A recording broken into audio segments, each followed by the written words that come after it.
Gordon Hayward at 3-team trade yan ang ating pag-uusapan. Final seconds. Bryant for the win. Bang! Marami ng mga idol ang nalilink sa Los Angeles Lakers na mga players para sa nalalapit na trade deadline. At isa na nga dito si Gordon Hayward na sa Lakers daw ang trade destination. Para kasi sa isang executive ay isa daw si Gordon Hayward sa mga target na kunin ng Lakers para mag-improve ang kanilang kupunan.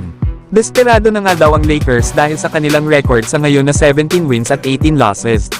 At hindi nga daw isang title contender ang Lakers. Pero may pag-asa pa naman daw ang kanilang kupunan kung makakakuha pa ang kanilang team ng tamang player via trade. Syempre ay dapat din daw maging healthy ang bawat player sa kanilang roster.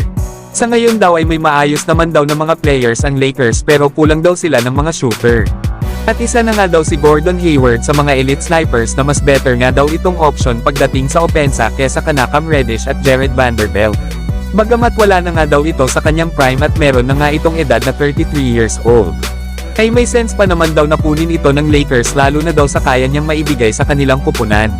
Nasa 25 games nga nito ngayong season ay nag-a-average naman ito ng 14 points, 4 rebounds at 1 steal per game. Na may 46% nga itong shooting ngayong season. Kaya malaking bagay daw kung makukuha ng Lakers ang wing player na si Gordon Hayward. Na panigurado na mag-i-improve ang kanilang opensa especially na sa kanilang shooting.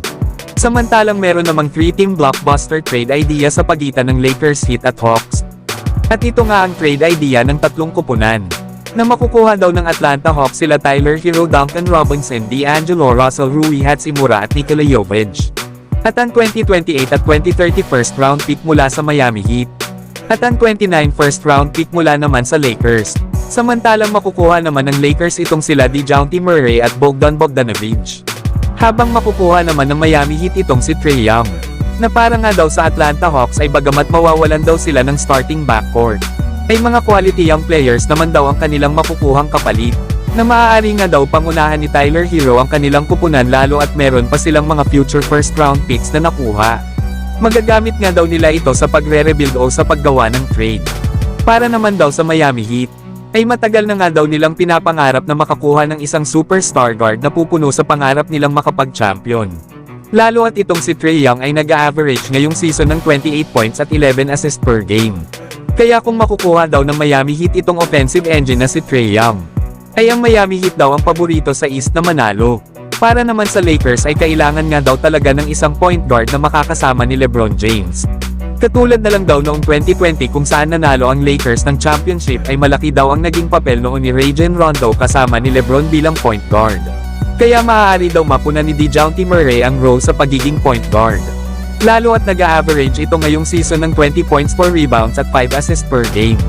Na sana nga daw kapag napunta si DeJounte Murray ng Lakers, ay mamotivate daw ito sa kanyang depensa na kung saan ay dito nga daw ito nakilala. Habang makukuha nga din daw ng Lakers itong si Bogdan Bogdanovic na isang sharpshooter. Na nag-a-average nga ito ngayong season ng 17 points, 3 rebounds at 2 assists per game. Kaya maganda rin talaga ang trade na ito para sa Lakers. Na mapupunan nga talaga ng mga players na ito ang mga kahinaan ng kanilang kupunan. Pero kayo mga idol, ano ang masasabi nyo sa 3-team trade idea na ito? So hanggang dito na lang tayo mga idol. At huwag nyo naman kalimutan mag-subscribe bilang pagsuporta.